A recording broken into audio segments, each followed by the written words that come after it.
জংলি এমন প্রথম ফিল্ম আমার ক্যারিয়ারে যেখানে স্ক্রিপ্ট রাইটিংয়ের একেবারে স্টেজ থেকে আমি সম্পর্কিত হতে পেরেছি, সংযুক্ত হতে পেরেছি। এই এক্সপিরিয়েন্স আমার এর আগে হয়নি, কারণ মেনলি আমরা হচ্ছে সবসময় পাণ্ডুলিপি পাই, আপনারা জানেন ডিরেক্টর আমাদেরকে পাণ্ডুলিপি পাঠান। তবে একটা ইয়াং টিম নিয়ে আমরা কাজ করেছি, তো এই টিমটা চাচ্ছিল যে এই কাজটা কোলাবোরেশনের মাধ্যমে হোক। এবং যেহেতু টিম প্রথম থেকে আমি জানি যে টিমের সাথে আমি সম্পর্কিত, টিম জানে যে আমাদের টিমে কে কে থাকতে পারে প্রবাবল, তো কাজটা খুব সহজ হয়েছে আমাদের জন্য, কারণ একজন আরেকজনের সাথে তখন আমাদের আন্ডারস্ট্যান্ডিংটা ইজি হয়েছে। লম্বা সময় ধরে একসাথে কাজ করেছি এই টিমের সাথে, পার্টিকুলারলি ডিরেক্টর সাহেবের সাথে আমি এর আগে অনেকগুলো কাজ করেছি। আমাদের পরমন দুইতে উনি অ্যাসোসিয়েট ডিরেক্টর ছিলেন, দহনে উনি অ্যাসোসিয়েট ডিরেক্টর ছিলেন। ওনার ডিরেকশনে ওনার প্রথম সিনেমা শান করার অভিজ্ঞতা আমার আছে।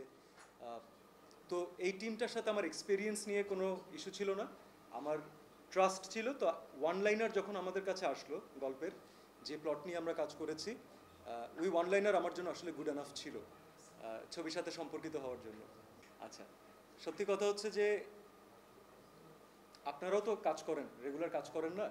তো আমরা কাজ করার সময় আমাদের কলিগদের সাথে, আমাদের সহশিল্পীদের সাথে, ডিরেক্টর আর্টিস্টের সাথে যখন কারোর সাথে কোনো ম্যাজিক্যাল রিলেশন আপনার গড়ে ওঠে, সেটা কিন্তু এমন না যে সবসময় একজন আরেকজনকে অ্যাপ্রিসিয়েট করছেন, সাপোর্ট করছেন, ঝগড়াও করছেন, মারামারিও করছেন, কিন্তু কোনো একটা অদ্ভুত কারণে একজন আরেকজনকে বিশ্বাসও করেন।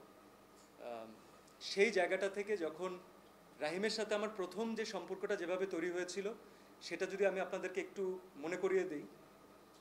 পরমন দুইতে আমি সালমান শাহর একজন ফ্যান ছিলাম, যদি আপনাদের মনে থাকে। আমার ক্যারেক্টারের নাম ছিল সুজন শাহ। তো আমাদের সেটে সালমান শাহর অরিজিনাল ফ্যান ছিল হচ্ছে রাহিম। তো আমিও ফ্যান ছিলাম, রাহিমও ফ্যান ছিল। আমাদের এই সুজন শাহ ক্যারেক্টারের অনেকগুলো জিনিস রাহিম আর আমার কিন্তু ডিসকাস করে করা, কারণ বাকিদের সবার থেকে সালমান শাহর কাজ আমরা বেশি দেখেছি, আমরা বেশি ওন করি তাকে।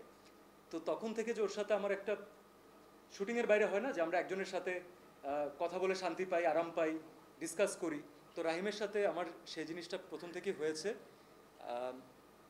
রাহিম তার সিনেমার জন্য যে ধরনের কমিটমেন্ট চায়, আপনারা দেখতেই পাচ্ছেন যে আমরা 3 মাস 4 মাস 5 মাসে কোনো সিনেমা শেষ করতে পারিনি। শান করতেও আমরা অনেক সময় নিয়েছিলাম, জঙ্গলিতে তো সব রেকর্ড ব্রেকই হয়ে গেছে আমাদের, যেহেতু অনেক সময় নিয়ে আমরা স্ক্রিপ্টের পিছনে আমরা অনেক সময় দিয়েছি। তো রাহিম মনে হয় এমন একজন কাউকে চাচ্ছিলেন যে দিনের শেষে ও যাকে বিশ্বাস করতে পারে, ও যাকে ফ্যামিলির মতো মনে করে, ও ভুল করলে অথবা ও যদি কোনো একটা কাজ সঠিকভাবে না করে, ওর বেস্ট আউটপুট না আসে, এমন একজনকে ওর দরকার ছিল যে ওকে বলে যে this is not your best and I know you can do better than this.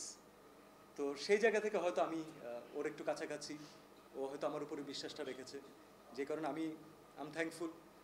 R best answer এর পরে আসলে রাহিম দিতে পারবে।